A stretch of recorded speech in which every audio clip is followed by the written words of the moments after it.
Now let's talk about something that separates good Prismata players from great Prismata players.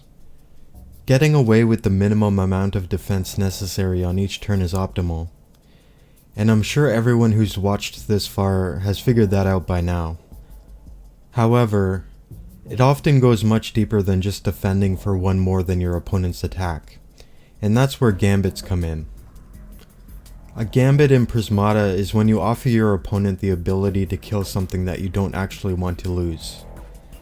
Like all of your defense, or attackers on defense, or even a huge defender like Defense Grid.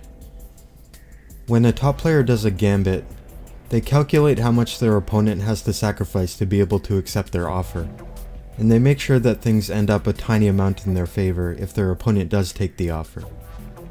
Let's take a look at some examples, and I'll show you how you can use your logic to figure out these situations. In this situation, we're in a Zamora mirror where my opponent chose to go for an Endotherm kit synced with his Zamora. And I quickly spammed Xeno Guardians in anticipation of the incoming freeze threat.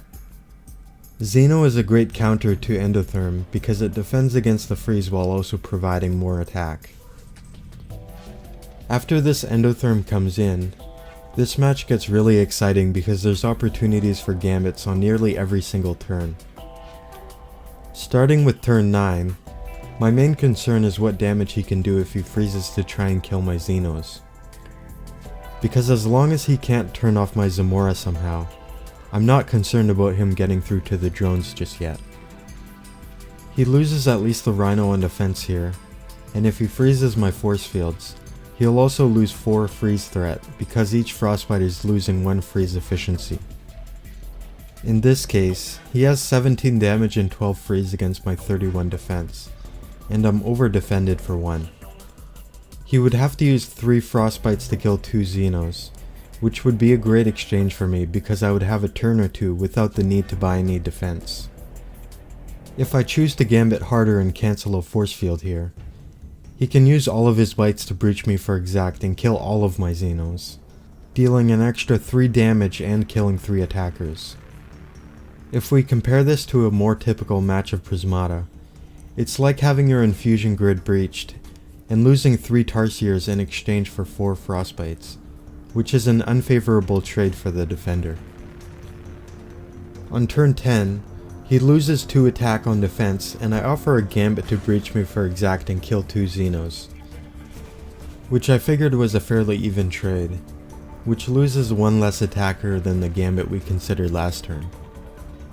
If I choose to build another force field, his choice not to freeze would be too obvious, which leaves me at a disadvantage. He accepts the Gambit, which I thought was a fine decision, and it even set him up to exploit my lack of engineers with the cryos the turn after. Because the Frostbites are gone, there's no Gambit opportunities on turn 11, but on turn 12, I missed a big Gambit opportunity and overdefended. He has 3 cryos with only 1 charge left, which as a general rule of thumb are worth 1 damage each, or slightly less.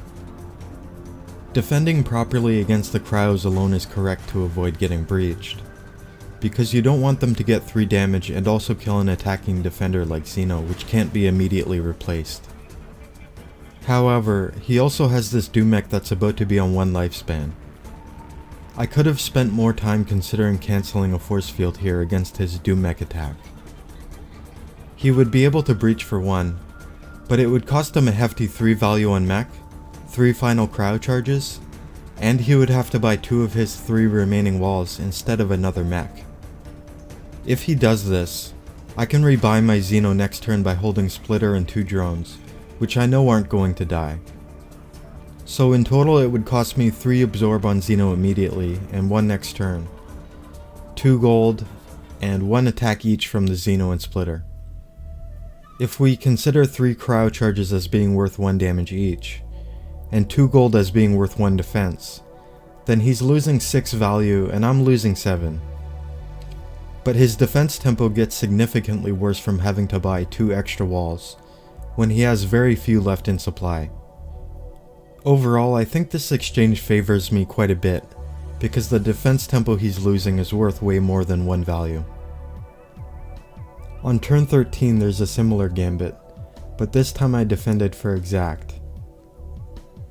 And on turn 14 there's no worthwhile gambit because there's no mechs on low lifespan. Turn 15 is where things get really interesting though.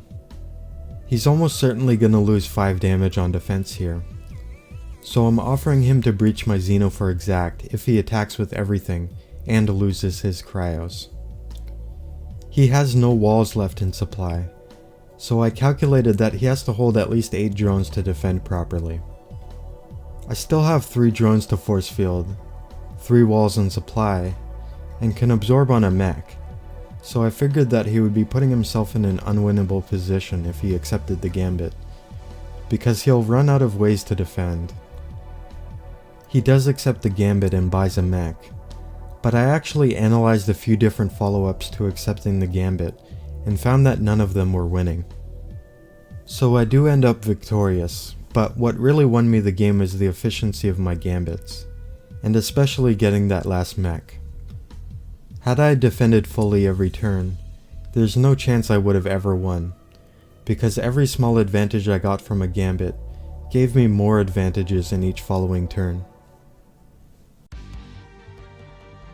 Sometimes making gambits without calculating everything out thoroughly can be dangerous. Here my opponent makes a drastic mistake and gambits his defense grid, assuming that my Xeno will die.